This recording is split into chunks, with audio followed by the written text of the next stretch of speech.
இந்த கதையை படிச்சு முடிக்கும் போது நான் கண்ணீரோட தாங்க முடிச்சேன். நீங்களும் முழுசா கேளுங்களேன். இந்த 2 பேருக்குமே வயசு 70 இருக்கும். தள்ளாடி தள்ளாடி நடந்து போயிட்டு இருக்காங்க. எங்க போறாங்கன்னு பார்த்தாக்கா ஹாஸ்பிட்டலுக்குங்க. என்ன ஆச்சுனாக்கா அந்த பாட்டிக்கு உடம்பு சரியில்லையா. அந்த பாட்டியோட கையை பிடிச்சிக்கிட்டு இவர் பொறுமையா நடந்து போயிட்டு இருக்காரு. போயிட்டு டாக்டர் பாக்குறாரு. டாக்டர் கிட்ட கேக்குறாருங்க, ஐயா ஐயா உங்களுக்கு என்ன ஆச்சுன்னு தெரியல, ரொம்ப பயமா இருக்கு, 3 நாளா சாப்பிடல, இவங்களை குணப்படுத்திட்டீங்க அப்படின்னாக்கா ரொம்ப புண்ணியமா இருக்கும் ஐயா அப்படின்றாரு. அந்த டாக்டர் சொல்றாரு, கவலைப்படாதீங்க, குணப்படுத்திடுவோம்னு சொல்றாருங்க. அதுக்கப்புறம் கூட்டு போய் செக் பண்றாங்க. அவங்களுக்கு சுகரு, கொலஸ்ட்ரால், பிபி எதுவுமே இல்லைங்க, நார்மலா இருக்கிறாங்க. அந்த டாக்டரும் செக் பண்ணிட்டு இப்படிதாங்க சொல்றாரு, அவங்க நார்மலா தான் இருக்காங்க, கவலைப்படாதீங்க, அவங்க ஒழுங்கா சாப்பிடல இல்லையா, அதுக்காக நான் சத்து ஊசியும் டிப்ஸும் போட்டு விடுறேன், அவங்கள கூட்டு போங்க அப்படின்னு சொல்றாரு.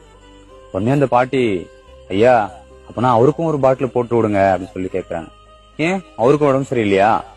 இல்ல ஐயா, நான் 3 நாளா சாப்பிடல இல்லையா, அதனால அந்த கிழவனும் 3 நாளா சாப்பிடல, அதுதான் சொல்றேன் அப்படின்னு சொல்ல டாக்டருக்கு ஒரு மாதிரி ஆயிடுச்சுங்க. கொஞ்ச நேரம் அந்த தாத்தாவை பார்த்துட்டு, ஏன் இப்படி பண்றீங்கன்னு சொல்லி கேட்க அந்த தாத்தா சொல்றாரு, அவங்க இல்லாட்டி நான் என்னங்க பண்ண போறேன் அப்படின்னு சொல்றாருங்க.